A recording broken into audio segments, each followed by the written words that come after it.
Halo semuanya.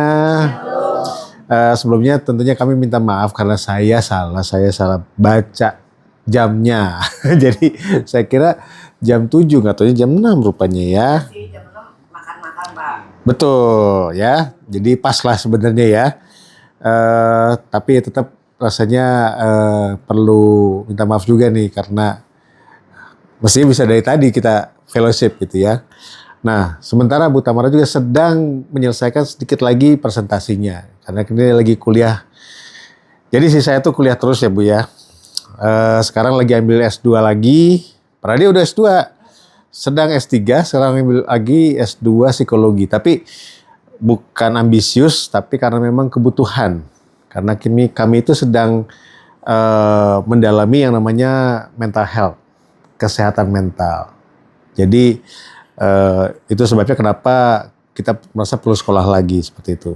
Dan bahkan sebenarnya hari ini kan temanya ke arah sana ya, ke arah sana. Jadi kita akan membuat yang namanya satu introduction kepada yang namanya kesehatan mental.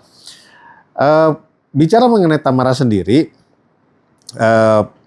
nggak tahu saya apa yang Bapak Ibu sudah mungkin pernah kenal dari dia. Yang jelas kan kalau sebagian di sini sih rasanya pernah lihat lah ya. Kalau yang milenial nggak pernah lihat soalnya.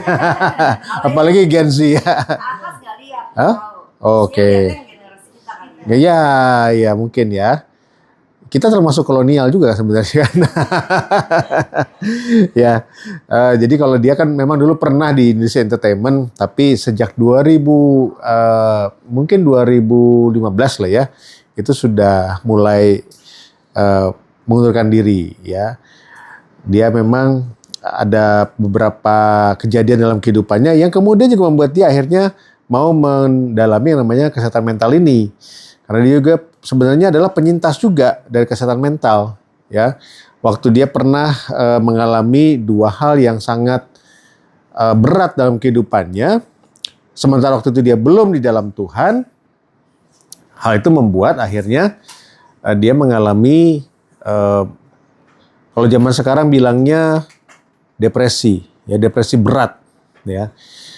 Kita sering dengar kata depresi ya, tapi sebenarnya namanya depresi secara klinis itu sangat-sangat serius sebenarnya, ya.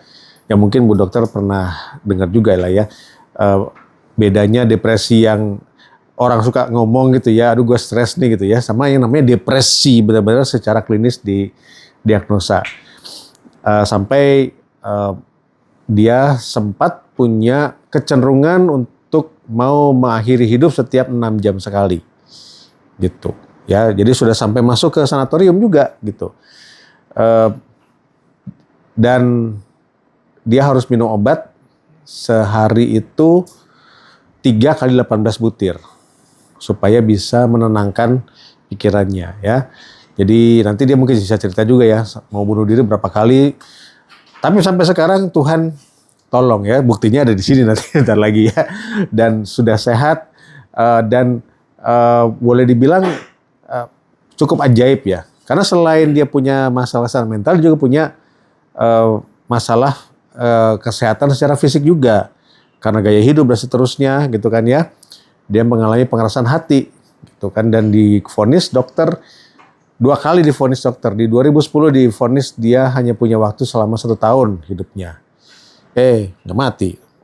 Ya, nggak mati. Dia lihat, wah ternyata nggak mati. Apa yang dilakukan? Bertobat? Tidak. Disko lagi. Gitu ya.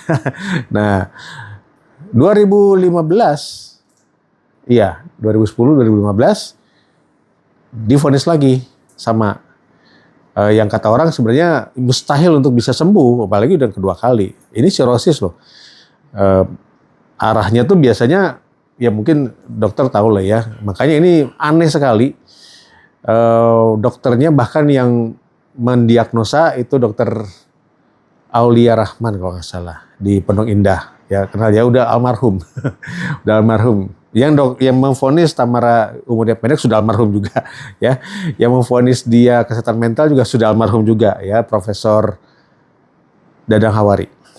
Nah, jadi ya tentunya kalau dilihat dari segi medis kayaknya mustahil, tapi ya kenyataannya ini living proof gitu bahwa dia sekarang hidup. Bahkan kita sempat check up lagi dan seterusnya waktu COVID juga kena, itu clear.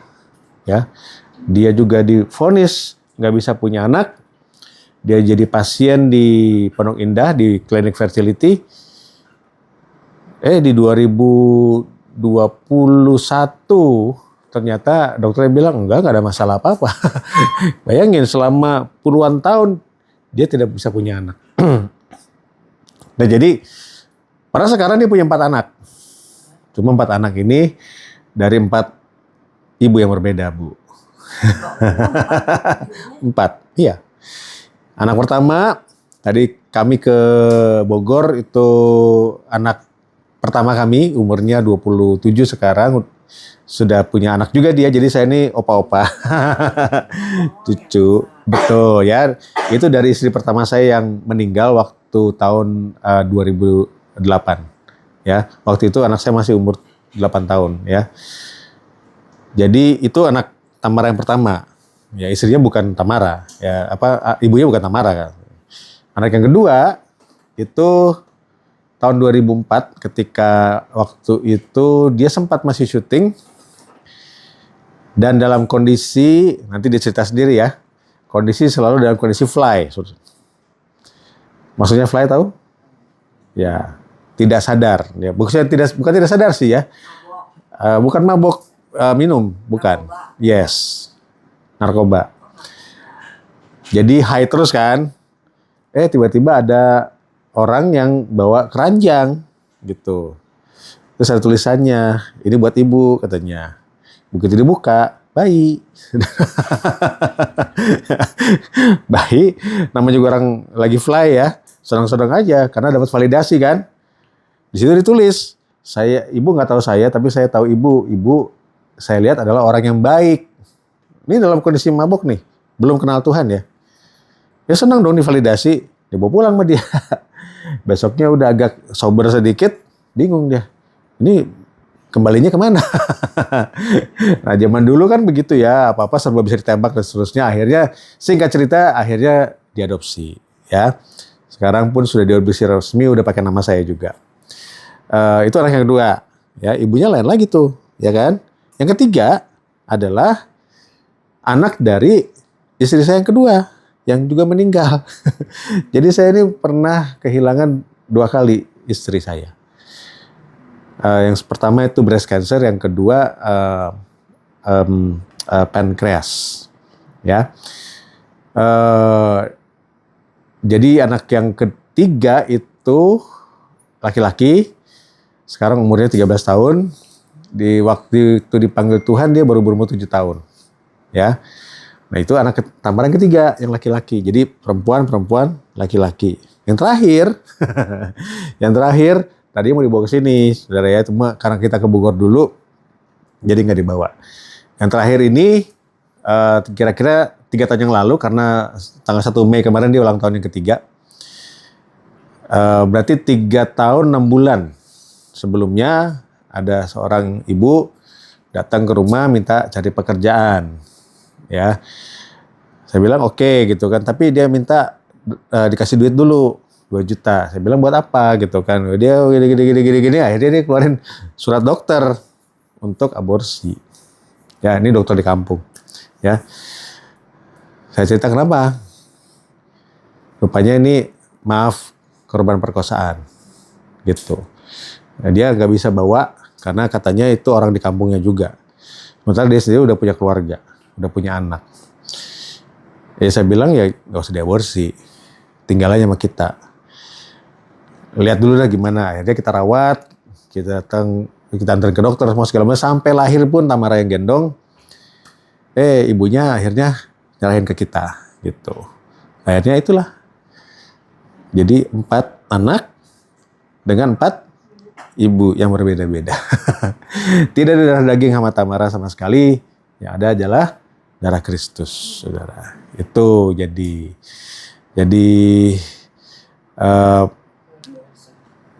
itu kasih karunia Tuhan. Ya, nggak pernah kita, paling tidak saya tidak pernah membayangkan gitu kan, apalagi udah antara anak saya yang keempat dengan cucu saya bedanya cuma 6 bulan. Jadi balapan tuh saudara ya. Nah itu yang sekarang ya. Jadi kalau mau tanya latar belakangnya itu. Nah karena itulah kemudian kalau mau ditanya kenapa sih Tamara sekolah terus ya. Sekolah yang pertama itu STH dia karena waktu itu dia memang mulai pelayanan dia merasa sebagai seorang yang mau serius dalam pelayanan walaupun belum sama sekali waktu itu belum ketemu saya dan belum pelayanan apapun tapi dia merasa perlu ngerti ini karena saya pertama kali ketemu dia pun di kelas di gereja kita ada katekisasi kan ada Bible study ya jadi saya ketemu dia itu udah kira-kira hampir 10 tahun 15 tahun yang lalu ya di gereja. Jadi saya tahu dia tuh orangnya suka belajar gitu. Padahal aslinya enggak. Dia sekolah di Tarakanita kalau Bapak Ibu tahu ya. Dekat sini ada nggak ya Tarakanita ya? Di Pulau Mas kalau nggak salah ya. Oh, di Rawamangun. Rawamangun. Nah, tapi dia yang di Tarakanita 1 yang di Pulau Raya dekat Jalan Wijaya situ. Nah, susternya itu bilang, yang adalah kepala sekolah, bilang bahwa Tamara ini adalah anak setan dunia akhirat. Kenapa disebut begitu? Saking bandelnya. Gak suka sekolah, tidak serius sama sekolah. Dulu terus itu. Ya. Nah sekarang sekolah mulu. Jadi kalau pelayanan gitu kan, ketemu bekas temennya tuh yang di Tarakanita, mereka selalu bilang sama saya tuh kalau nggak ngelihat sendiri, saya nggak percaya loh. Dengar Tamara itu begini gitu. Karena dulu tuh kayaknya udah nggak ketolong. Sampai mamanya pun nggak mau lagi dipanggil ke sekolah. Udah urus sendiri aja, mau keluarin deh gitu. Cuma dia nggak bisa dikeluarin. Kenapa? Karena Tarakanita tahu kan, kebanggaan Tarakanita apa? Kalau Bapak Ibu pernah dengar? Nggak ada yang nggak lulus. Bukan, kebanggaan. Tarakanita tuh kalau di Jakarta, ngelawan sekolah ini, apa tuh? Drum band. Nah, pernah dengar kan? Itu kebanggaannya suster karena itu yang membuat Tarakanita terkenal. Drum band Tarakanita itu selalu juara 1 kan. Nah, satu-satunya yang bisa jadi trompet solis itu cuma Tamara. Jadi kalau dia dikeluarin, nggak ada tuh solis trompetnya. Susternya terpaksa tidak mengeluarkan dia, tapi diskor segala macam lah ya. Nah, jadi itulah yang menolong dia dalam tanda kutip. Dia satu-satunya yang bisa solis trompet. Jadi, nah udah gitu dia diterimalah jadi oleh pencari bakat gitu ya. Nyari tuh siapa di sini ini yang bisa perempuan yang bisa jadi presenter gitu. Susternya bilang tuh Tamara tuh biar dia jadi orang kayak gitu katanya. Gara-gara itulah dia melejit. Yang lain semua kerja keras segala macam, dia cuma cuap-cuap doang gitu, saudara, duitnya banyak gitu. Nah, dari situ dia kemudian beli perusahaan dari Inggris. Nah, sebenarnya perusahaan itulah yang membuat dia lebih karena kalau jadi artis itu terus terang aja, dia cerita dan saya juga ngeliat teman-temannya. Itu high cost, high maintenance gitu kan.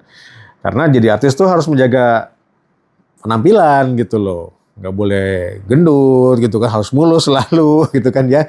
Makanya high maintenance gitu kan. Jadi duitnya keluar juga gitu loh, nggak bisa ya. Tapi kalau dia passion memang jadi pengusaha. Nah anyway, jadi sampai mana tadi ya sampai? Beli perusahaan. Iya beli perusahaan. Tapi kenapa saya ngomong soal sekolah gitu kan ya. Jadi waktu dia mulai pelayanan, dia merasa kalau dia cuma sebagai artis gitu kan, yang kemudian pelayanan kesana kemari, ya orang akan bilang kan, ya dia kan artis, jelas aja diundang sana sini gitu kan. Padahal cuma kesaksian doang gitu, tanpa merendahkan yang lain ya gitu. Tapi dia nggak mau begitu. Dia merasa dia punya modal untuk bisa memberkati orang jauh lebih besar daripada sekedar kesaksian dia. Kesaksian dia udah di mana-mana. Bahkan sekarang dia agak malas bicara kesaksian sebenarnya. Karena udah direkam di podcast ini, podcast itu segala macam. Kalau pernah lihat podcastnya Melanie Ricardo, terus si siapa lagi? Siapa yang? Denny Sumantro belum? Enggak. Si itu siapa? Helmi Yahya. Helmi Yahya. Nah itu yang agak bagus tuh, yang Helmi Yahya. Sama Daniel Mananta. Ya, itu 3 tuh. Sama satu lagi yang lebih lengkap lagi sebenarnya yang gereja punya tuh, yang gereja GMCC Gajah Mada. Gitu. Dan itu juga Daniel Hendrata. Gitu. Nah, anyway, dia merasa dia harus diperlengkapi dengan sekolah teologi. Lulus dari situ, dia rupanya sebelum dia daftar di sekolah teologi, dia daftar dulu di Universitas Terbuka sosiologi. Jadi dia double tuh. Karena waktu itu dia merasa kalau di Universitas Terbuka dia merasa harus bisa mandiri. Karena kalau di Universitas Terbuka kan nggak ada dosennya, gitu. Dikirim bahannya belajar sendiri, gitu. Lulus tuh dengan susah payah dia. Terus barulah kemudian saya bilang, udah lanjut aja ke S2. Lanjutlah S2 bareng sama saya tuh. Begitu lulus S2, nah, shalom.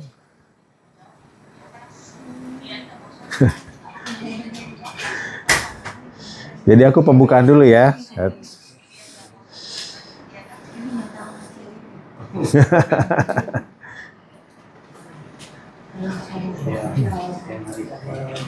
Ya, ini istri saya, Ibu. Ini Tamara, Geraldine. Yang oma-oma pada bilang cantik. Oh, puji Tuhan. Puji Tuhan. Saya nggak salah pilih lah ya. Nah, jadi ya saya selesai ini tuh saya selain sama Tamara ya. Jadi dia kemudian belajar lagi S2 bareng sama saya, ambil teologi. Nah, bisa ambil teologi karena saya bilang begini, kamu tuh sebagai public figure ya, kalau kamu diperlengkapi itu jauh lebih baik, saya bilang gitu. Artinya memang kamu membuktikan bahwa kamu tuh bayar harga untuk bisa khotbah kemana-mana, bisa ngajar kemana-mana. Itu nggak cuma modal ngomong doang. Dia MC, ngomong dikasih skrip 1 menit aja udah bisa ngomong 1 jam gitu. Jadi jangan sampai orang seperti itu. Kalau yang lain mau begitu terserah ya, tapi saya bilang buat Tamara enggak, standar kamu harus lebih tinggi lagi. Jadi dan dia mau bayar harganya dan saya terus terang salut lah. Sekarang ini dia sekolah lebih banyak daripada saya gitu. Padahal saya yang sebenarnya yang dari kecil tuh yang suka sekolah tuh saya sebenarnya gitu. Dia suka main gitu kan. Tapi sekarang dia sekolah dulu. Ini aja nih baru selesai. Jadi udah lulus S2 teologi. Begitu lagi wisuda hari Kamis, hari Seninnya kita udah lanjut lagi S3. Teologi saya bilang tanggung, saya bilang ambil lagi S3 teologi. Nah di S3 teologi lah kemudian dia terpapar dengan yang namanya psikoteologi.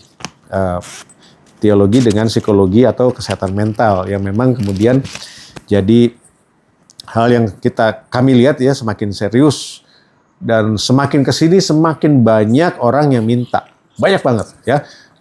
Kita udah lakukan ini di Batam, di Pekanbaru, kemarin di Bandung, di Sukamiskin itu. Sudah tahu ya Sukamiskin isinya siapa gitu saudara ya, bukan penjara biasa itu. Dan semua mintanya mental health gitu kan. Jadi Tamara kemudian merasa perlu diperlengkapi dengan pengetahuan tentang mental health. Jadi dia daftarlah di satu lembaga namanya LK3, lembaga konseling Kristen, Pak Julianto.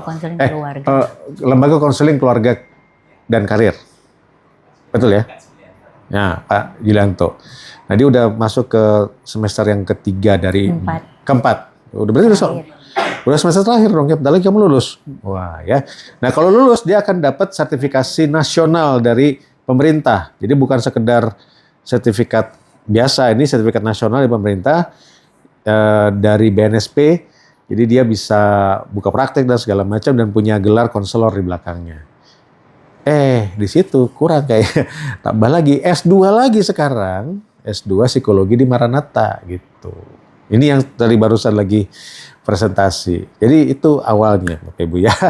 Jadi aku udah cerita soal kamu ibu dari 4 anak, dari 4 istri. Bukan 4 istri, 4 ibu. Sisanya udahlah tamar aja ngomong ya. Mari, Ska, silakan. Iya. Yusuf aja terpilih sempurna. Ya. Oke. Oke, saya sharing shalom ibu-ibu. Aduh, senang banget ya kemarin saya dari satu persekutuan doa keluarga juga di BSD. Ya segini nih orangnya nih. Saya happy banget kenapa? Karena ya bukannya saya menyederhanakan mimbar-mimbar atau gereja-gereja besar, tapi maksudnya setiap kali saya diundang ke persekutuan doa keluarga gitu ya, rumah, kantor, pabrik, saya tuh kok kayak seneng gitu ya bahwa ada konfirmasi hari ini tuh Tuhan tuh keroyok kompleks-kompleks membangun mesbah doa gitu. Jadi setiap kali saya diundang di sebuah persekutuan doa keluarga, saya tuh justru ngelihat ada konfirmasi ya Tuhan bangkitkan rumah-rumah doa gitu. Malahan kadang-kadang kalau misalnya saya di jalan gitu, saya lagi nyetir, saya suka lihat tuh kiri kanan ada gedung-gedung gitu. Saya suka tanya gitu sama Tuhan, kok aku belum pernah disuruh khotbah di gedung ini? Kok aku belum pernah disuruh khotbah di gedung ini?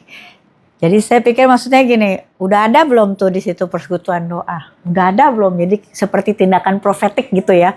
Bahwa kemana saya pergi tuh saya bilang Tuhan aku mau khotbah di sini, aku mau khotbah di sini, aku mau khotbah di situ gitu ya. Akhir zaman saya pikir harus ada pengeroyokan di mall, pengeroyokan di perkantoran, bahkan pengeroyokan di kompleks-kompleks kita ya, di rumah-rumah gitu. Nah, emang kalau yang tadi kayak Paul bilang hari ini saya kalau misalnya diundang khotbah, memang khotbah saya tuh agak kurang normatif, maksudnya beda, mungkin agak sedikit berbeda sama khotbah-khotbah umumnya yang ada di gereja. Saya tuh dulu, ya Paul mungkin udah ceritain ya, kau ceritakan sampai mana aku tuh tadi tuh. Sebagai di kehidupan sebelumnya ya, saya udah ratu hedon gitu ya, gadis disco gitu kan. Jadi saya tuh dulu ke gereja sih, cuma kalau di gereja saya kerjanya memang gitu, saya nyela-nyela pendeta, hamba Tuhan gitu kan. Karena saya ngerasa kalau pendeta gitu dia khotbah menurut saya dulu gitu ya, saya suka kesel sendiri gitu, kok kayak khotbahnya kayak nggak landing gitu kan ya, kayak jadi susah gitu. Ya Tuhan tuh baik, dia selalu bisa bekerja di segala musim bersama dengan kita gitu. Saudara minta aja hati baru. Ya gimana gitu loh, maksudnya minta hati baru tuh kalau di kehidupan sehari-hari tuh yang seperti apa? Saya pergi ke toko buku gitu kan, saya cari gimana minta hati baru.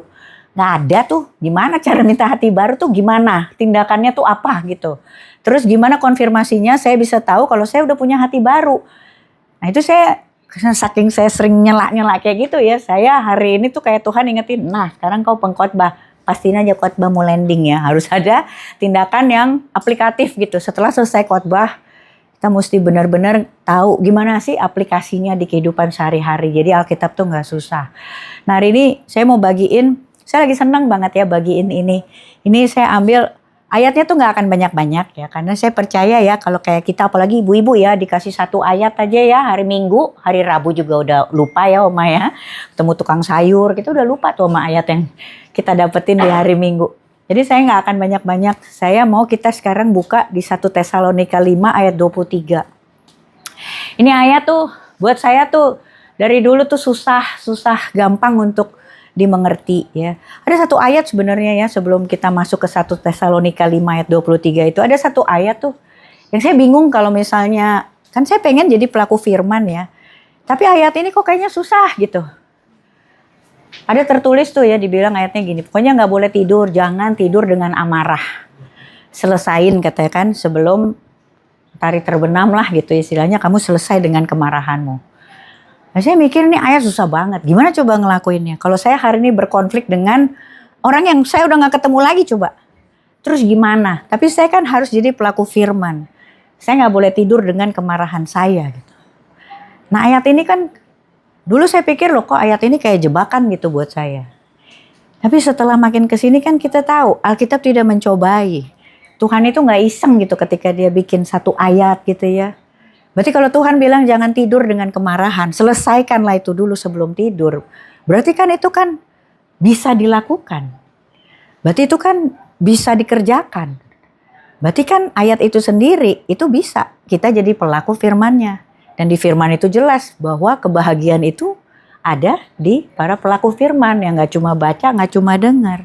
Berbahagialah orang yang mendengar dan melakukannya.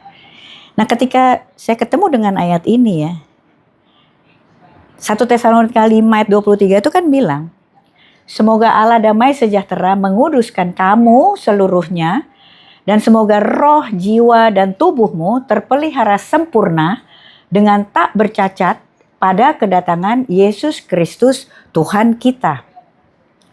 Nah, pada waktu di sini saya baca ya, kan tadi Paul udah bilang ya, sekarang saya lagi serius banget gitu ya, saya lagi tertarik banget sama psikologi. Mungkin ada, nggak semua, tapi mungkin ada beberapa yang udah dengar kesaksian saya gitu ya. Saya sendiri adalah orang yang memang penyintas juga ya. Di sini ada yang udah pernah sakit jiwa belum? Saya setiap kali saya nanya gitu ya, ada yang udah pernah sakit jiwa nggak? Saya pasti diketawain loh, Ma. Iya. Sekarang saya mau tanya, di sini nggak ada yang pernah sakit hati? Nah, ya kan ya. Ada yang gini deh, kalau sekarang saya udah menopause. Dulu inget ya zaman-zaman masanya kita masih sekencang kulit anggur waktu masih ada siklus menstruasi ya kan ya. Setiap kali datang bulan saya inget banget tuh cowok-cowok kalau dulu ya waktu zamannya kuliah. Kalau ada cewek cemberut dikit aja semua pada ngomongnya gitu. Udah gak usah deket-deket, ntar lu dimakan lagi mens gitu. Itu sakit jiwa loh. Sakit hati itu sakit jiwa loh. Sama kayak flu. Flu itu kalau misalnya kita keluar ya kan ya dalam keadaan kurang tidur, kehujanan gitu. Sakit flu kan. Cuma ada sakit flu yang bisa sembuh sendiri. Ada yang harus istirahat. Ada yang harus minum obat. Ada yang sakit berlanjut hubungi dokter. Ada yang gak sembuh juga dia opname. Sakit jiwa juga kayak gitu. Dia sakit tapi gak dirasain. Kepahitan, dia tahan sendiri, sakit berlanjut, dia nggak hubungi dokter, akhirnya makin parah, dia opname. Nah itu saya. Saya orang yang sebenarnya sakit hati, tapi habis itu saya tahan sendiri. Nah hari ini, kalau saya tanya, pernah sakit nggak? Pernah sakit nggak kira-kira? Pernah. Tapi saudara, ibu-ibu, bapak-bapak pada waktu itu, bapak-bapak dan ibu-ibu lebih beruntung daripada saya. Saya waktu itu diopname, saya jadi pasien pada waktu itu. Dan puji Tuhan ya, Tuhan pulihkan saya ya kan ya.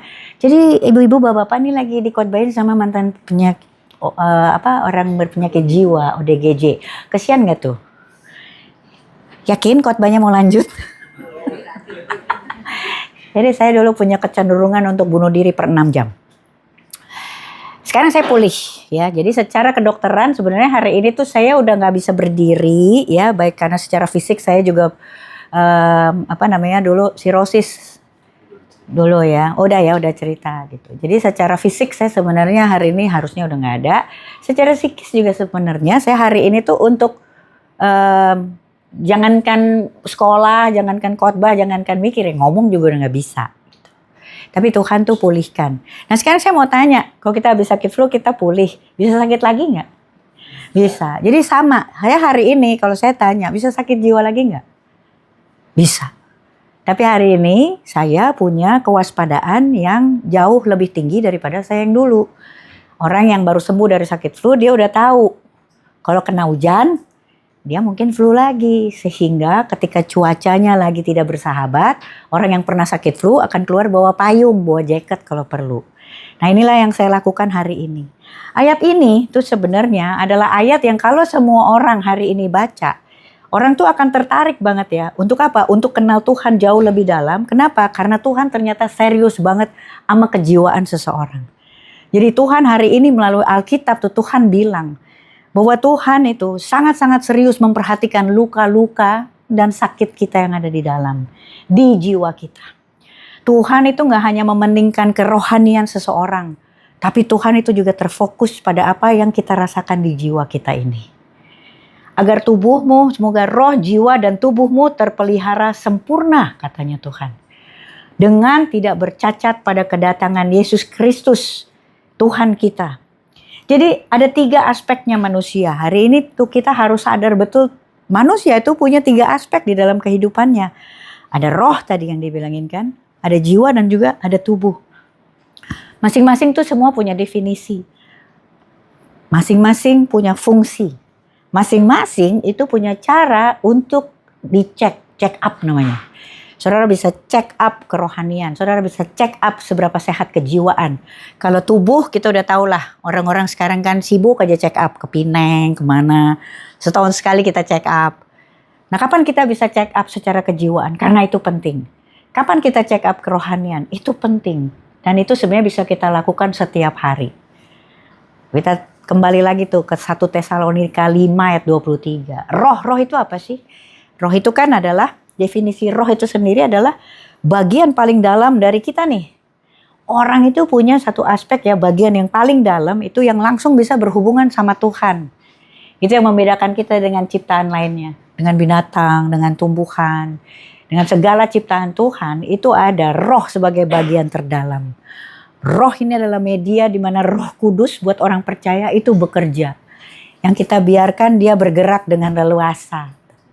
Dia punya fungsi, tadi itu definisinya. Dia punya fungsi, fungsinya buat apa? Buat komunikasi sama Tuhan. Biar kita bisa beribadah, kita bisa taat. Nah, itulah fungsi dari roh. Tubuh, jiwa, dan roh. Gimana kita ngecek kesehatan kita, kesehatan rohani kita? Sebenarnya sama loh dengan cara kita ngecek kesehatan kita, kesehatan badan kita. Orang tuh biasanya kalau misalnya lagi sakit gitu ya, orang gak suka makan ya kan? Saya doang kayaknya Oma, kalau misalnya sakit pun di opname, saya tetap nambah makanannya. Gak tahu deh, itu kayaknya udah satu bakat ya. Tapi biasanya ya pada umumnya, orang tuh kalau lagi sakit pasti gak suka makan. Nah, gimana cara kita ngecek kerohanian kita tuh, sakit apa enggak? Saya selalu ngajakin orang, ayo check up ya. Jangan cuma check up badan aja. Semua harus dicek hari ini, termasuk juga rohani. Orang yang hari ini tuh males banget baca firman ya, sebagai makanan dia, itu sakit loh. Gak suka makan loh, firman tuh makanan kita. Jadi kalau kita mau ngecek ya seberapa sakit hari ini kerohanian kita, sepertinya kita baik-baik aja, tapi males baca Alkitab. Itu tanda-tanda sakit rohani. Karena gak suka makan. Ingat ya, saya aja jadi ibu-ibu tuh suka galak kalau anak-anak saya sakit gak suka makan. Saya suka galak loh, suka bilang. Karena saya ingat mama saya dulu ngomong gitu. Makan. Terus kita bilang, gak enak mana Len sakit. Makan gak? Paksain aja biar obatnya bisa masuk. Iya gak? Jadi hari ini saya selalu bilang, gak suka makan, gak suka baca firman. Udah mas, makan aja, buka aja Alkitabnya. Ngerti gak ngerti baca biar obatnya bisa masuk. Hari ini saya juga maksain diri saya tuh. Pokoknya 2 pasal setiap hari, ngerti gak ngerti baca. Dari mulai Yohanes, habis itu berurutan, ulang lagi. Ngerti gak ngerti baca aja udah. Karena Alkitab itu adalah satu-satunya buku di dunia yang dia bekerja 2 arah. Kita buka, yang sana bacain buat kita. Kita buka, sana yang hidupin buat kita. Kayak saya bilang, ngerti gak ngerti baca. Karena kalau harus ada yang kita mengerti, Tuhan hidupkan. Yang penting buka aja setiap hari. Jadi cek kesehatan kita hari ini. Kerohanian kita tuh mesti dicek. 1 Tesalonika 5 ayat 23 tuh tadi bilang supaya semuanya terpelihara dengan sempurna.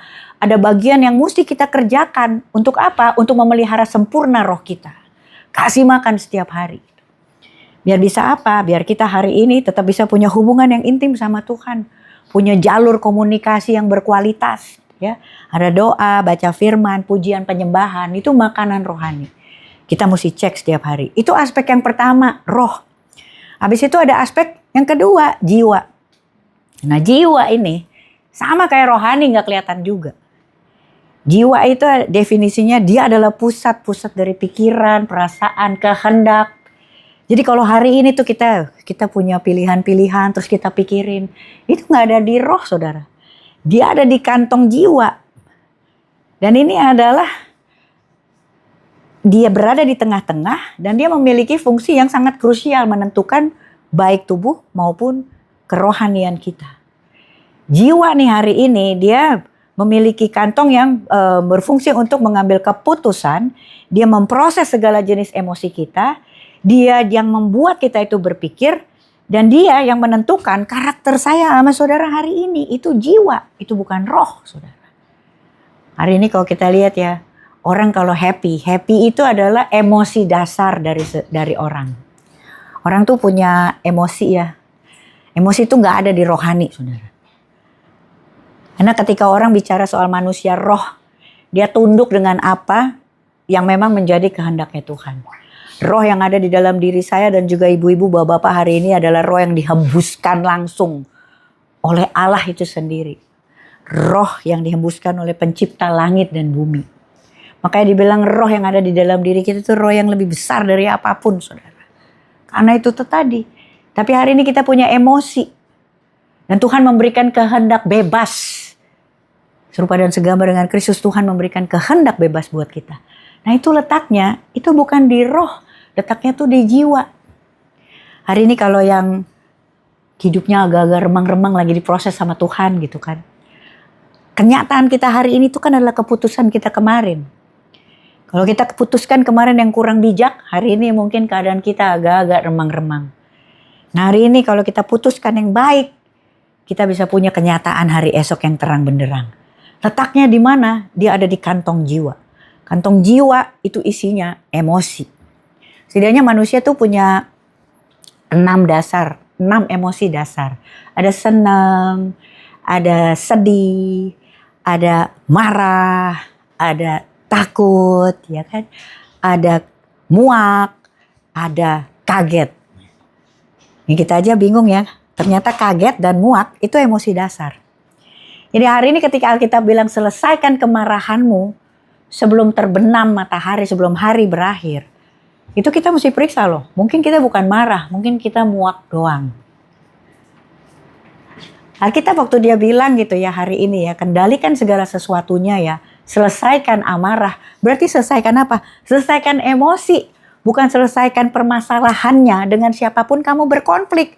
Emosimu sendiri yang harus diselesaikan malam itu juga. Yang itu gak ada urusan sama orang. Kantong emosi. Ini apa? Oh, aku pikir kamu ngasih-ngasih kode. Itu saudara ya. Kita saking seringnya komunikasi, kayak ada bahasa-bahasa gitu ya. Jadi semua punya arti masing-masing. Jadi saya nggak kebayang kalau saya tuh intim banget sama Tuhan ya. Mungkin Tuhan nggak perlu teriak-teriak tuh. Semakin saya intim sama Tuhan ya, Tuhan kasih kode-kode aja saya udah ngerti tuh Tuhan mau kemana. Tapi kan kita perlu jalur komunikasi, doa yang berkualitas. Sehingga kita bisa ngerti kode-kodenya Tuhan gitu ya. Nah kembali lagi ke emosi. Setiap emosi itu punya energi. Dan dia ada di kantong jiwa. Makanya kalau orang happy, senang, emosi senang itu punya energi. Dan itu akhirnya terimpartasi sama badannya dia. Orang kalau happy, badannya gak capek loh. Disuruh kemana aja jalan loh. Coba kalau orang sedih, kesel, bete, sungut-sungut. Ya kan ya? Pasti badannya cepet capek, ya kan, kena mah, ya kan ya, migrain gitu. Doa juga gitu.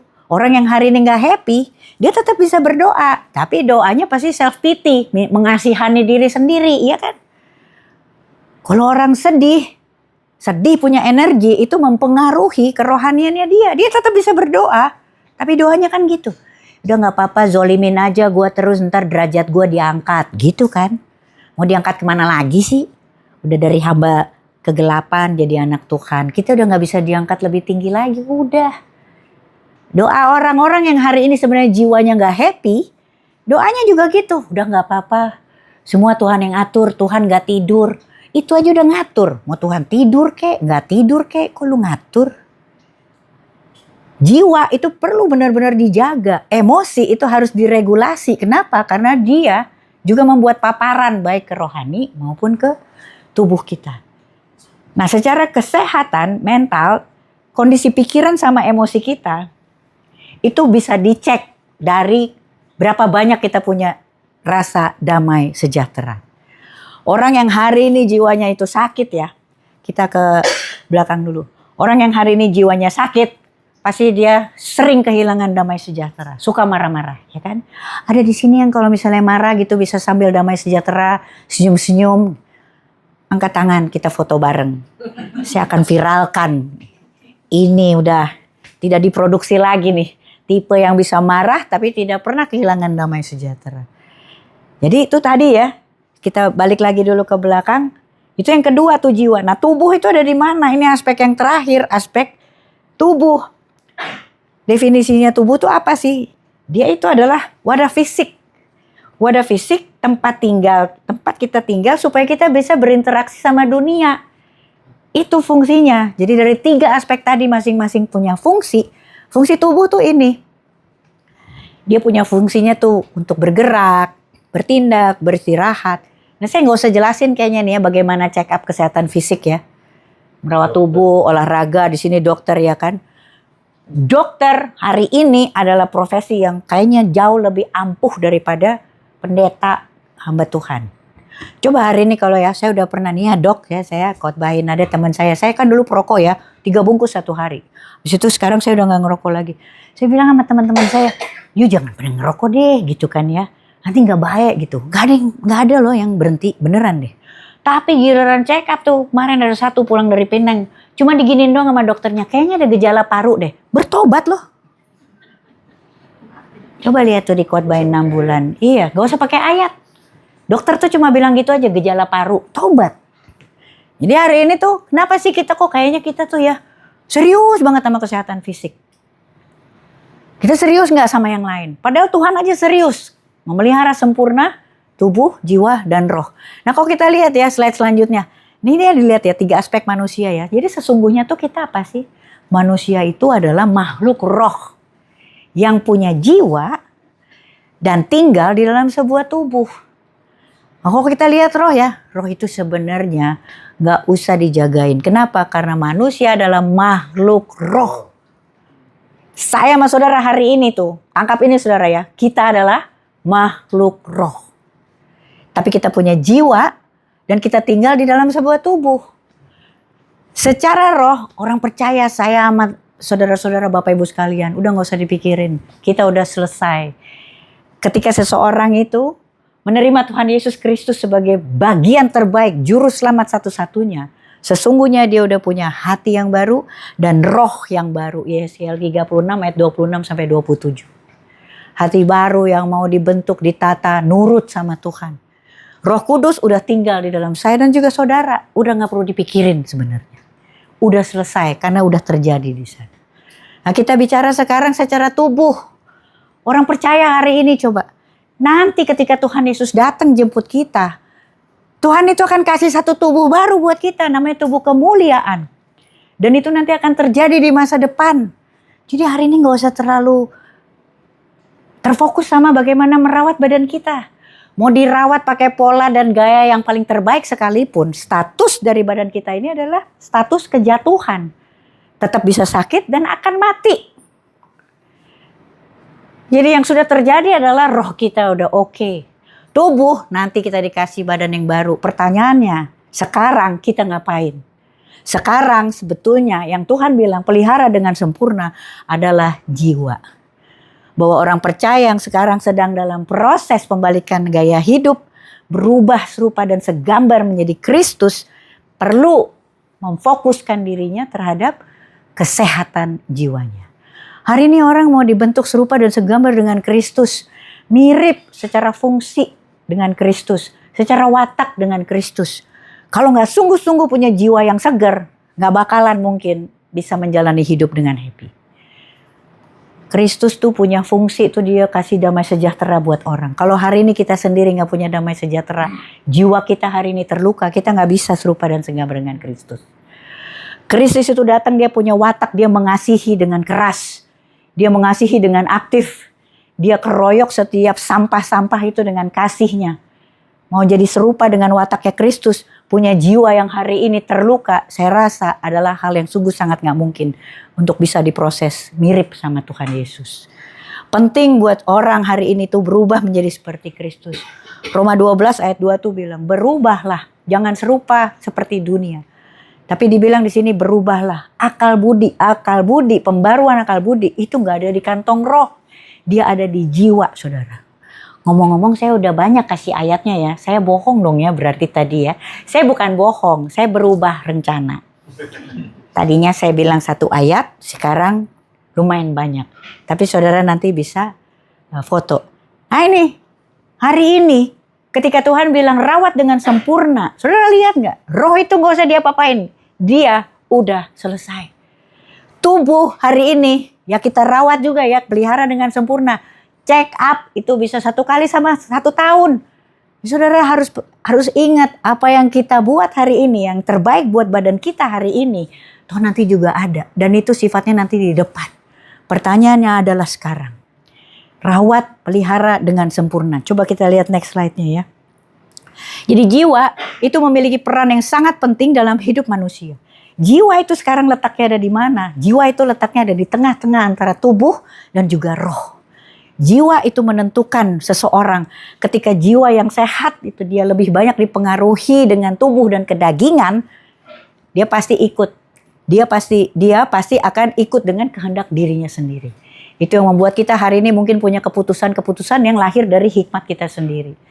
Tapi jiwa yang sehat hari ini pasti lebih banyak dipengaruhi oleh keinginan dari roh kehendak Tuhan. Jadi tubuh akhirnya juga ikut terpapar menjadi sehat. Kita pakai peragaan? Iya. Ayo sini.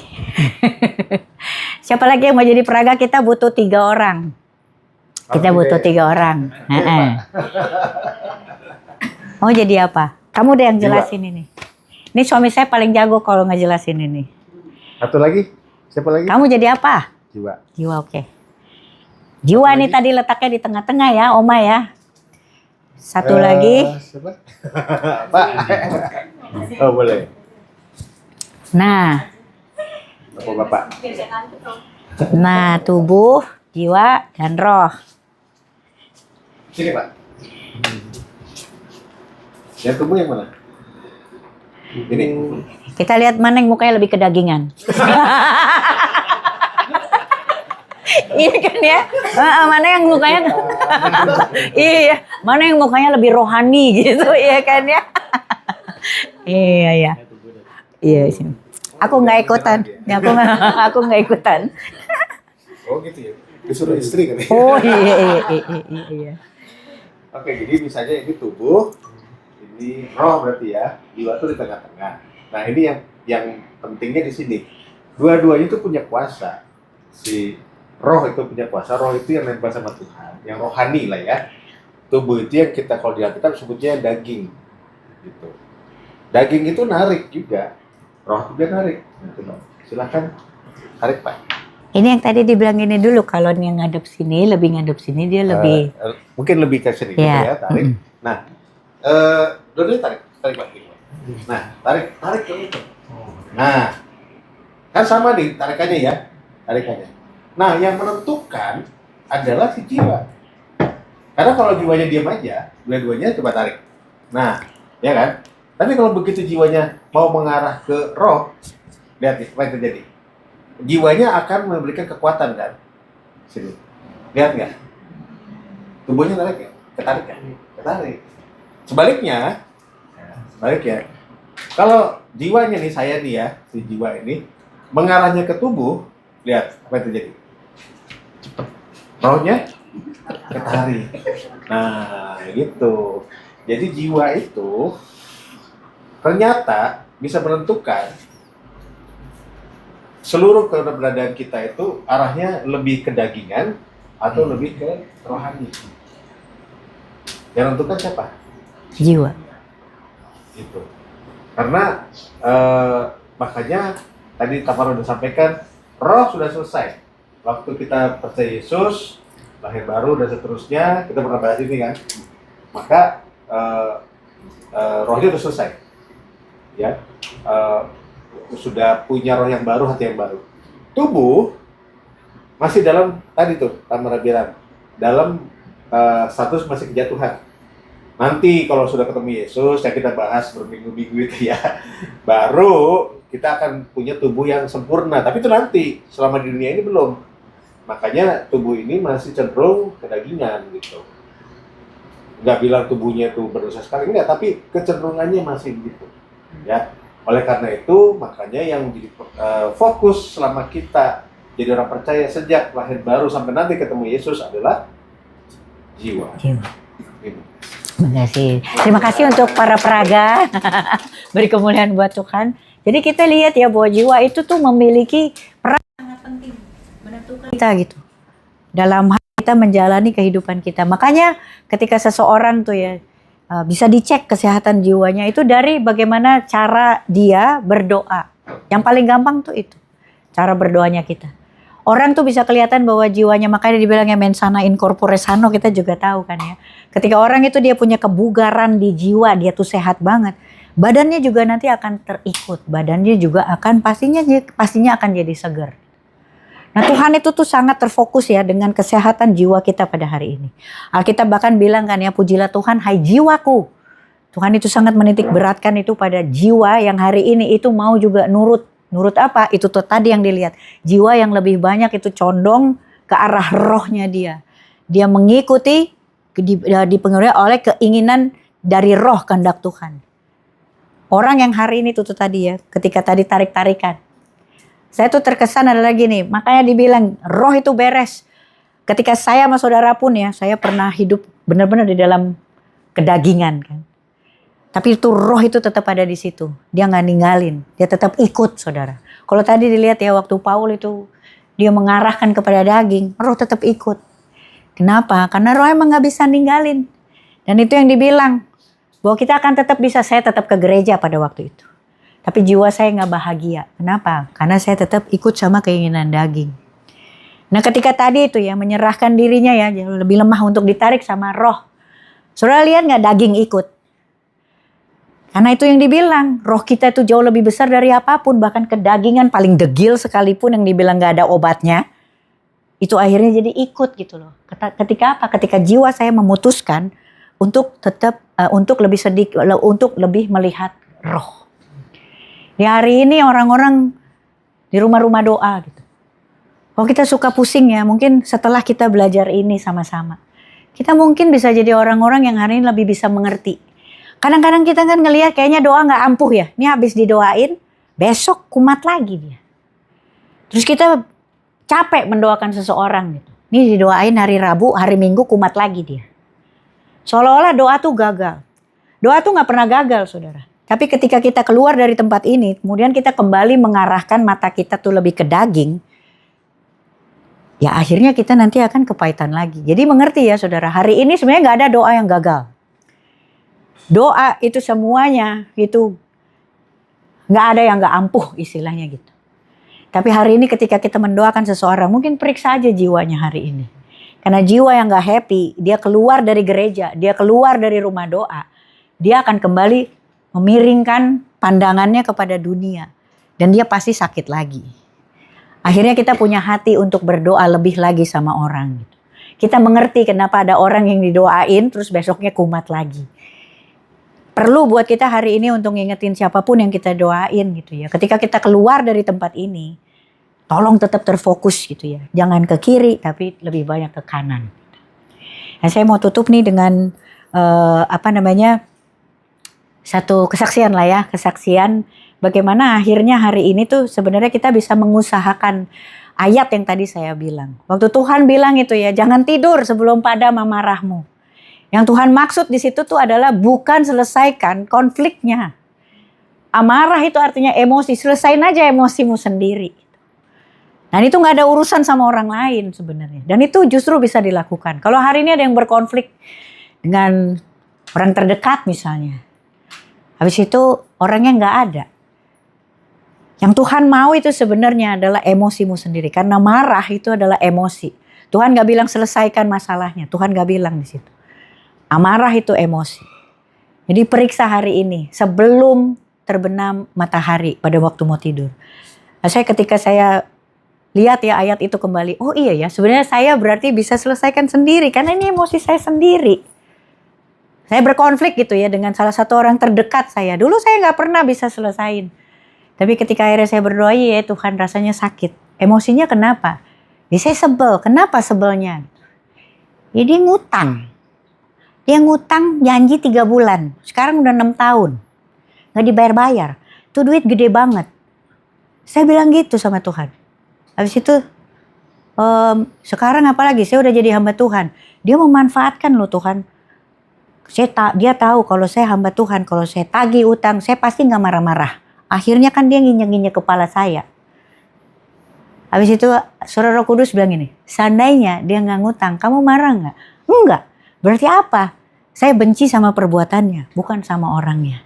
Jadi saya selesaikan emosinya itu aja. Nah hari ini coba telusuri lebih dalam. Konflik kita apa?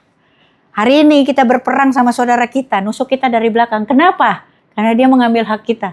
Seandainya dia nggak ngambil hak kita, saudara marah nggak sama orangnya? Enggak. Jadi saudara nggak pernah benci sama orangnya. Tapi saudara benci sama perbuatannya. Dan itu yang bikin emosi. Dan itu yang harus diregulasi. Sebelum matahari terbenam. Padamkan amarahmu. Ya kita mau ini ya berdoa ya. Saya berharap hari ini kita belajar sesuatu dari apa yang di-sharing ya hari ini ya. Bahwa Tuhan hari ini itu serius banget sama luka-luka hati saya dan juga saudara.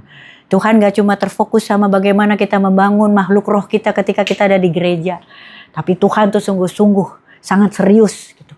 Membalut semua luka-luka sama emosi kita. Ada yang mau, pakai tanya jawab ya? Oh seru banget ini. Tuhan memberkati, harus ada gitunya ya kan? Ada yang mau bertanya? Saudara bertanya, kayak ini ya siaran radio ya dulu ya. Ada dulu Oma radio namanya Sonora. Dia punya satu program Anda menjawab, Anda bertanya kami menjawab. Anda meminta kami memutar. Oma nggak tahu ya. Itu radio udah tua banget Oma. Emang udah nggak ada. Makanya itu membuktikan bahwa kita udah tua. Dia udah gone. Ada yang mau bertanya? Ibu-ibu, bapak-bapak? Ya, Oh ya. tadi kan bilangnya nggak marah sama orangnya tapi sama perbuatannya. Itu kan ini klisenya gitu loh. Tapi secara kenyataannya gitu loh, menyelesaikannya bagaimana?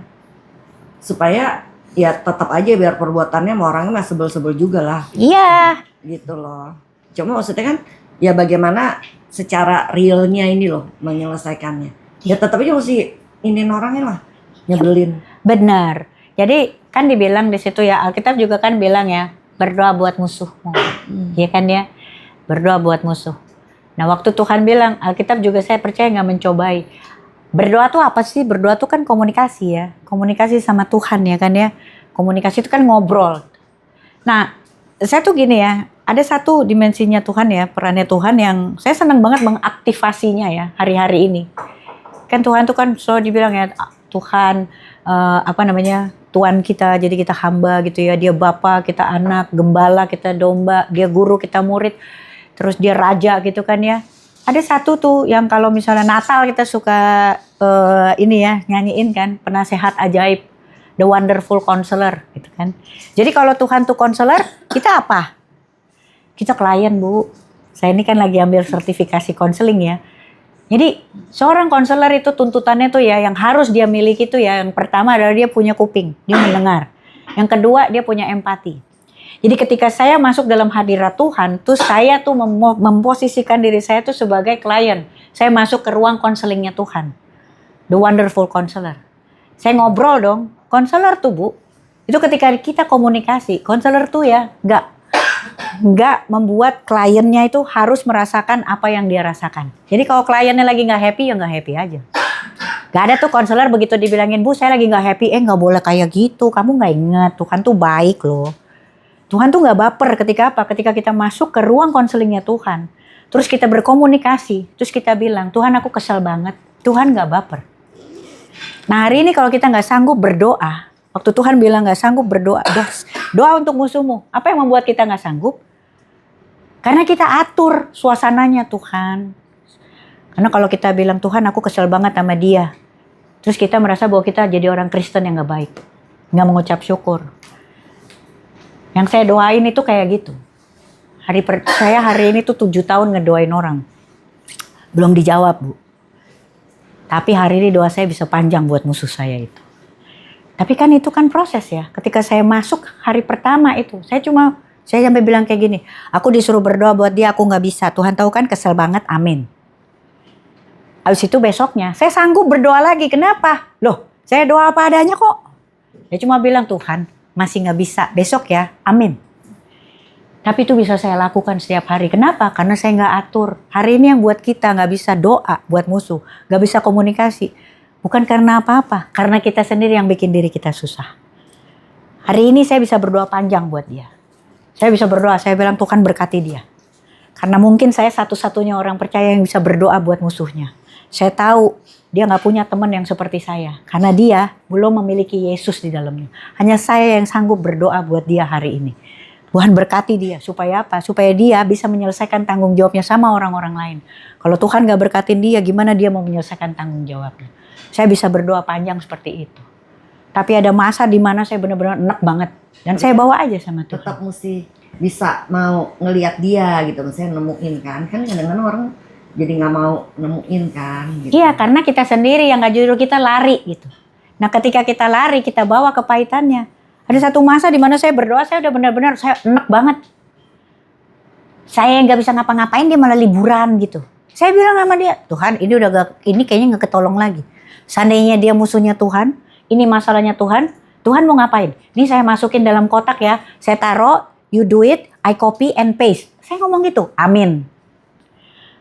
Tapi setiap hari saya bisa tekun gitu berdoa. Saya jadi pelaku firman dan saya berbahagia.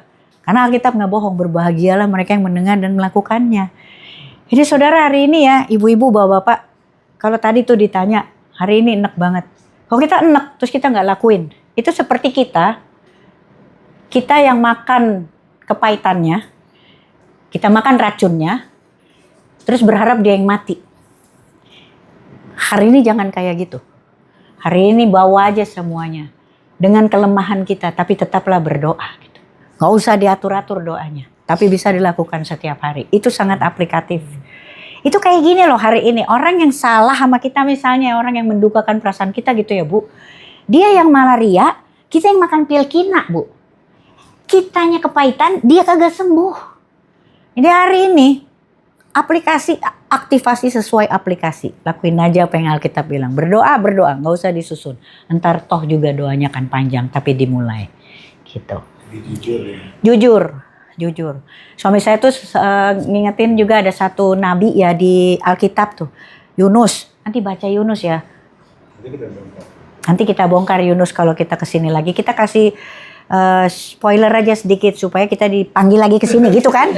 Ya kan? Kita memang gitu orangnya ya kan, kerja sama yang baik Besti gitu kan.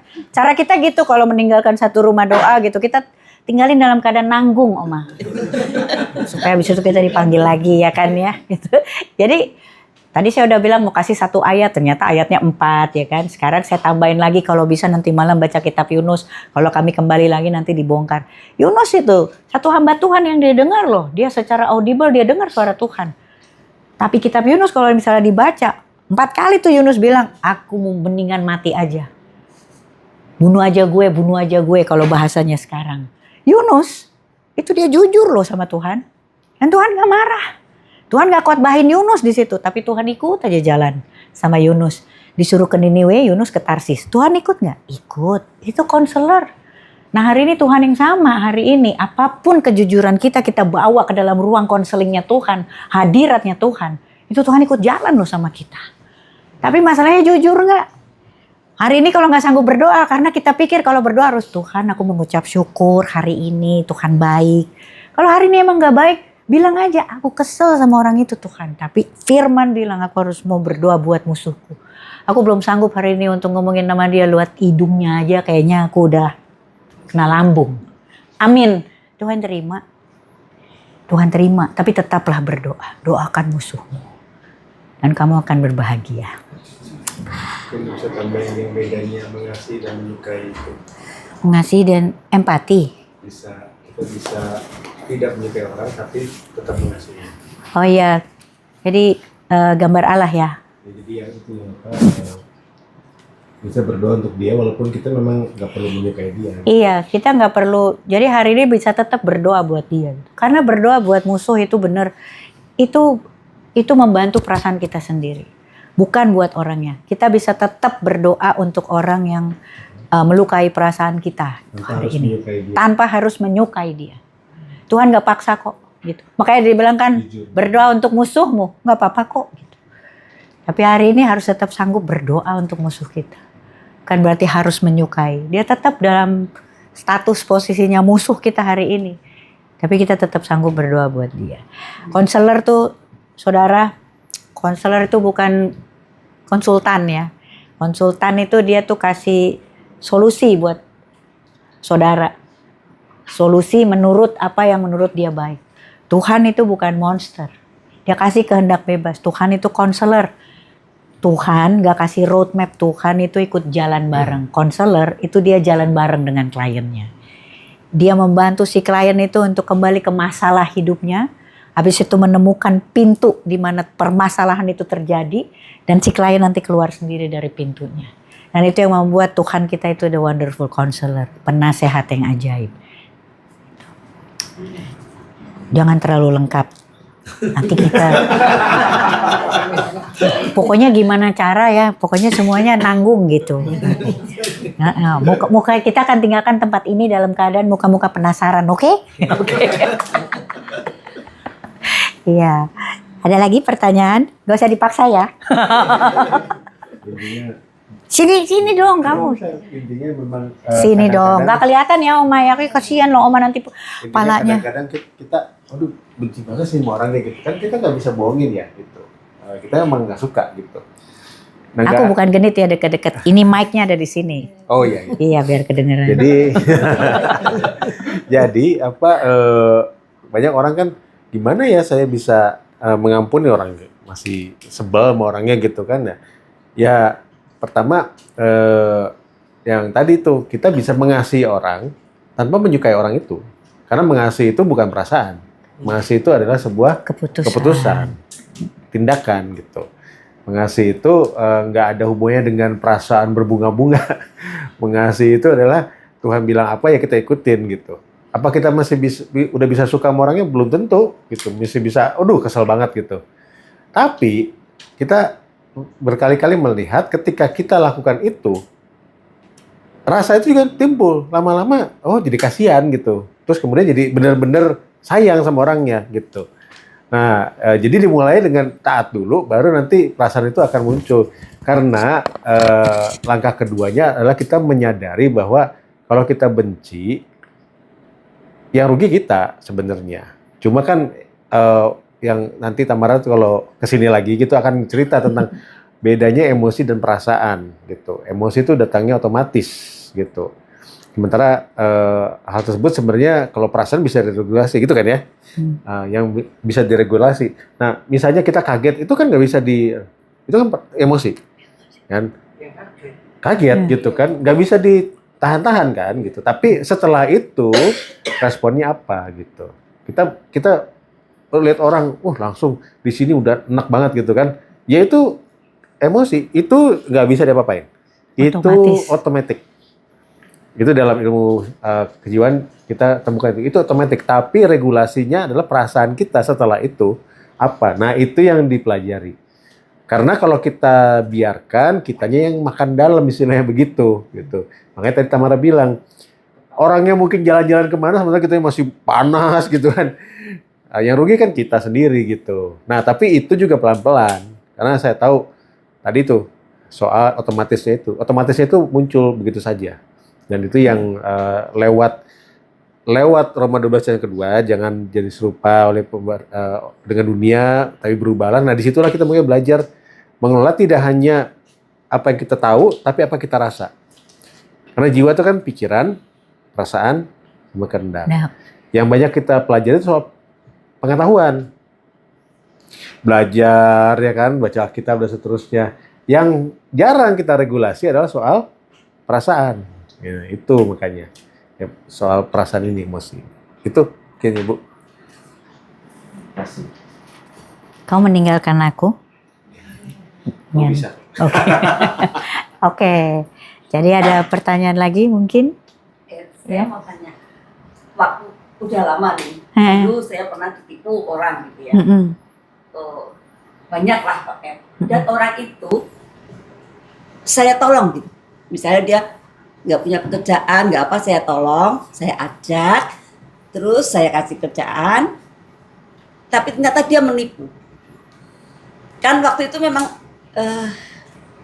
ya saya ya mesti apa ya, marah, jengkel. Terus itu kan udah lama, sudah saya lupakan, tapi sudah nggak pernah ingat lagi lah. Tapi rasanya kalau mau ketemu orangnya lagi itu rasanya kok hendak gitu loh. Bagaimana? Tapi saya sudah tidak menyimpan kepahitan itu kan. Saya sudah merasa saya sudah lebih dari dia yang menipu saya juga. Ya begitulah gitu. Iya. Tapi rasanya kalau mau ketemu gitu kok Males ya. kok gimana ya? Enggak aku untuk berjumpa itu saya rasanya kok masih Iya. enggak gitu. Gak apa-apa Bu, gak apa-apa. Itu benar-benar benar-benar oke. Jadi ada yang dinamakan tuh boundaries. Ya kita kasih satu inilah apa namanya batas gitu kan ya, batas buat kita. Kan dibilang ya kita yang tahu ya kan kemampuan kita sendiri. Di Alkitab tuh ada tuh beberapa contoh. Itu psikologis banget. Itu Yusuf tuh waktu dia digoda sama Potifar. Istri dari Potifar. Nah, saya suka ngecek tuh. Ini sebenarnya jemaat dengerin nggak gitu. Terus saya bilang Potifar, terus semua diem aja gitu. Berarti kita udah memasuki jam tidur nasional. Jadi waktu Yusuf tuh dia dideketin ya, dia digoda sama istrinya Potifar. Itu ibu lihat nggak? Itu Yusuf tuh kan nggak sok tegar juga gitu di situ kan. I can do it. Dia lari. Dia tinggalin di situ. Jadi it's okay. Yusuf itu di situ dia menerapkan boundaries itu. Dia kasih tuh batasannya. Aku udah nggak kuat. Ya nggak apa-apa, lari aja. Gitu. Nah jadi it's really okay. Ini sangat-sangat okay kalau ibu memang mau seperti itu. Kalau memang nanti ya, memang ada tujuannya lagi. Nanti Tuhan yang kasih lagi gitu sama ibu untuk bisa punya perasaan yang mungkin berbeda. Tapi kan semuanya kan tujuannya karena Tuhan yang punya. Jangan ngerasa bersalah. Jangan kita abuse diri kita ya. Jadi ada yang dinamakan tuh ada beberapa jenis abuse ya, abusive sama diri kita sendiri, termasuk yang namanya spiritually abusive. Jadi kita mengabuse diri kita itu dengan apa yang kita baca di dalam Alkitab. Jadi seolah-olah ketika kita melakukan hal itu, boundaries gitu ya, batasan, kita ngerasa bukan orang Kristen yang baik. Gitu. Padahal di Alkitab juga udah dikasih contoh gitu. Kalau kita nggak kuat, you run. Nanti Tuhan akan kasih, lihat aja begitu Yusuf dia lari, emang dia masuk penjara sih. Tapi lihat apa yang Tuhan kerjakan di penjara buat Yusuf gitu loh. Dia tetap menafsirkan mimpi, dia dikasih pekerjaan yang luar biasa gitu di situ. Jadi it's okay Bu, tetap aja teguh gitu dalam ini hikmatnya Tuhan. Ya, nih. Iya, ini aja saya sekarang juga. Iya, saya juga sekarang gitu Bu. Ini ada yang ngutang sama saya, dia yang lebih galak coba. Jadi orang sekarang yang sakit itu memang banyak banget. Nah kita jadinya punya hati ya. Mereka itu orang yang hari ini menyakiti. Itu adalah orang yang sebenarnya hidupnya jauh lebih sakit dari kita. Gitu. Tapi penting buat kita udah boundaries aja. Kita tahu kekuatan kita. Tuhan juga tahu kekuatan kita. And it's okay. You are still a good Christian. Gitu. Tuhan gak baper kok. Tuhan kita tuh gak bawa perasaan. Dikit-dikit tersinggung gitu. Enggak. Ada juga nih. Jam berapa ini? Ini terakhir ya. Oh gitu. Ada lagi ya. Saya tuh terharu kalau misalnya ngeliat bagaimana Tuhan tuh serius banget sama kejiwaannya orang-orang gitu kan ya. Dan Nabi Elia tuh kan ya, dia habis perang gitu kan ya. Ibu kalau baca cerita ya Oma ya. Elia tuh habis perang, dia ngalahin begitu banyak negara-negara bangsa besar gitu ya dengan pendampingan Tuhan ya kan. Tuhan dampingin dia tuh Elia waktu itu dia perang, terus dia pulang dia kepahitan sama istrinya ya. Habis itu apa, dia shutdown, dia burn out, dia keletihan luar biasa. Itu kan ceritanya Elia kan waktu itu kan. Jadi waktu Elia bilang aku mau mati aja, itu kan dia bilang kan, dia kan mau bunuh diri pada waktu itu. Coba bayangin, pulang perang dengan pertolongan dan pengawalan Tuhan, tapi begitu dia pulang dia bilang aku mau mati aja, dia mau bunuh diri. Kalau baca itu ya, terharu deh. Tuhan tuh gak khotbah loh. Tuhan gak bilang, Elia gak boleh gitu dong. Kamu gak ingat tuh kemarin perang, aku yang dampingin loh. Tuhan gak ngingetin kebaikannya Tuhan. Tuhan cuma bilang apa, mendingan you makan dulu, minum, istirahat. Jadi Tuhan itu tuh sangat serius sama apa? Sama keadaan kondisi fisik seseorang. Fisiknya aja dulu. Tuhan tuh gak melulu soal roh, soal bagaimana kamu beribadat, bagaimana kamu berdoa. Tuhan terima apa adanya. Tuhan suruh aja tuh, makan ya, you makan Elia. Habis itu you tidur. Gitu. Yunus sudah bilang, mendingan gue mati aja. You semua dia bilang sama awak kapal, lo lempar aja gue. ke laut katanya gitu kan. Itu kan dia mau bunuh diri. Tuhan nggak khotbah loh dari langit. Tuhan nggak bilang, Yunus nggak boleh gitu dong. Kamu kan hamba Tuhan. Bisa nggak Tuhan khotbah tuh dari langit? Bisa. Tapi Tuhan nggak lakukan. Tuhan biarin aja. Udah.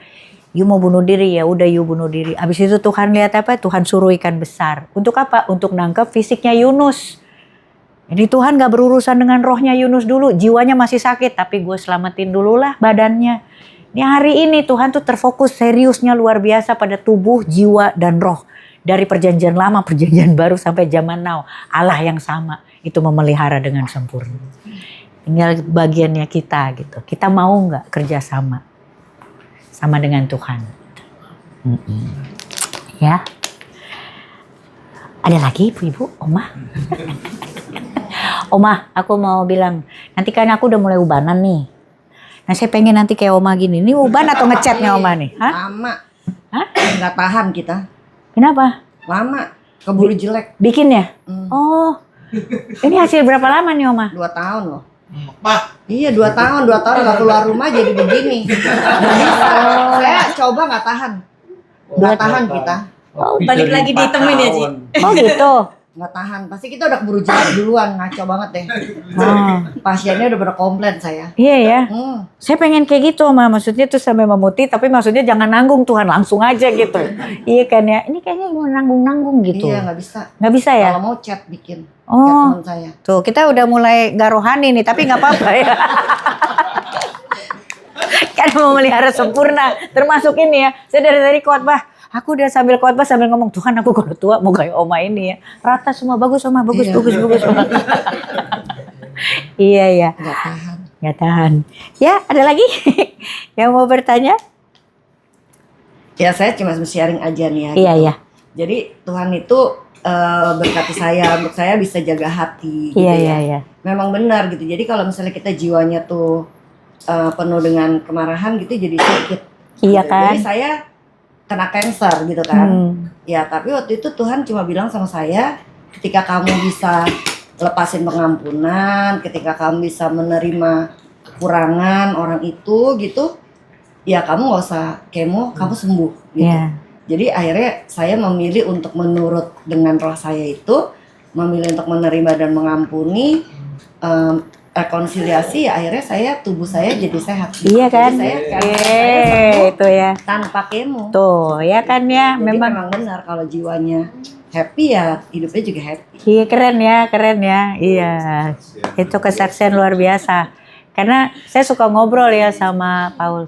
Saya bilang gini, kanker itu kan semua kita punya ya selnya kan ya. Tapi kok ada yang aktif, ada yang enggak gitu kan. Jadi saya percaya ketika, saya suka ngomong gini, kalau Tuhan sampai aktifin, itu sebenarnya tuh kayak udah emergency, Tuhan tuh mau ngobrol gitu sama kita. Jadi saya perlu aktifin.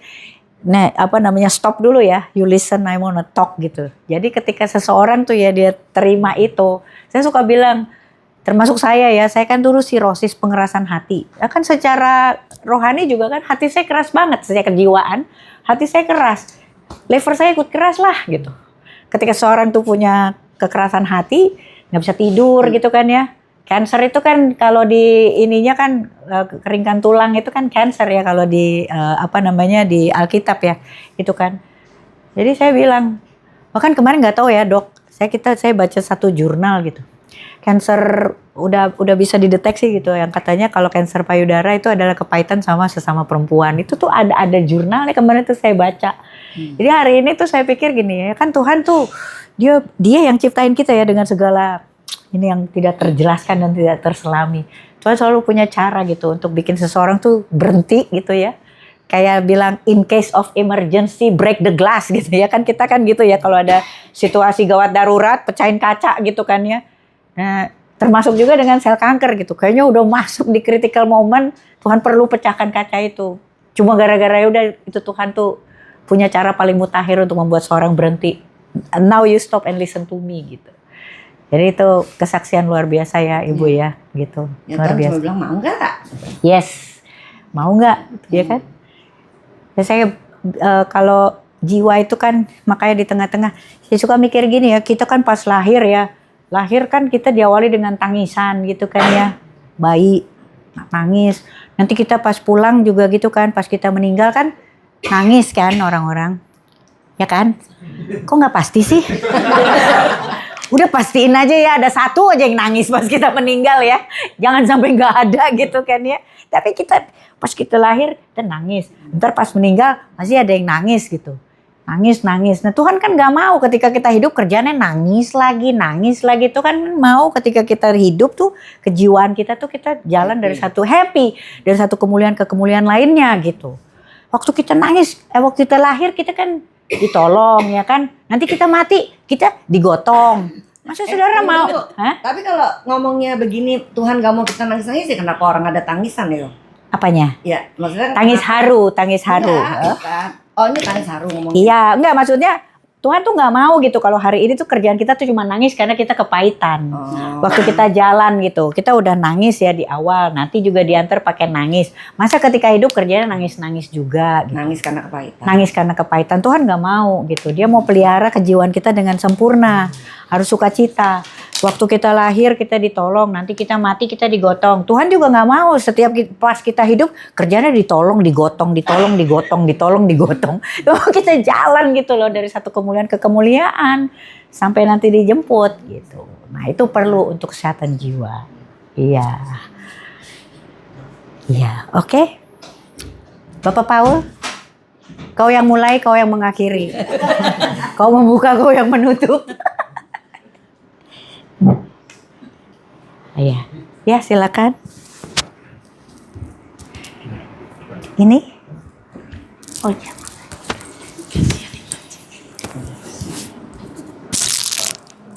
Nyo. Tadi Bapak nunjuk kamu. Oh ya. Boleh. Di sini aja.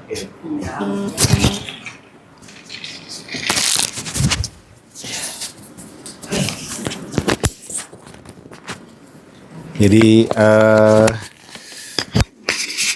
tadi itu sebenarnya benar-benar sebuah perkenalan awal gitu ya dari mental health, karena sebenarnya kalau mau dibongkar tuh, waduh, ya 2 tahun pun dibahas nggak selesai gitu kan, karena sangat luas sekali. Tetapi menurut saya kita udah dapat yang paling esensi sebagai orang Kristen. Kita ngerti sekarang ini kita mesti fokus kepada jiwa kita. Ya, sekali lagi roh itu bahkan saya secara pribadi saya percaya orang Kristen itu nggak akan bisa kerasukan setan.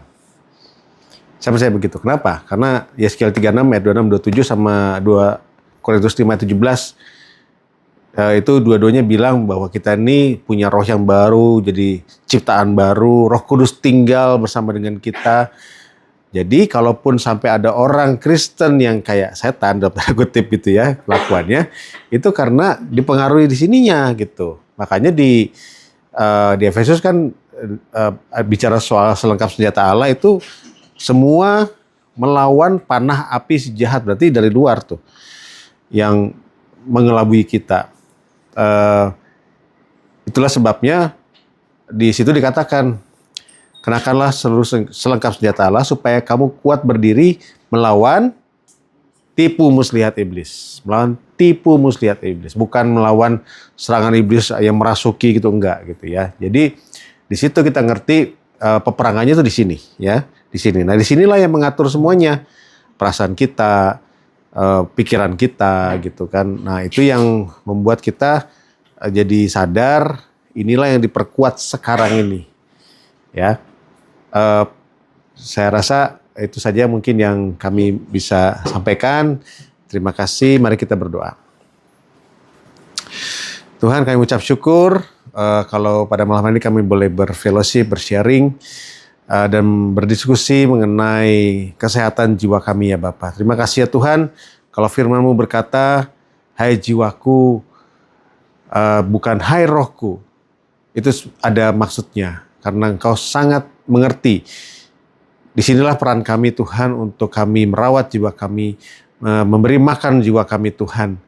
Dengan kami banyak belajar firman-Mu Tuhan, kami juga mau belajar untuk melakukan firman-Mu Tuhan, sehingga kami bisa meregulasi perasaan kami.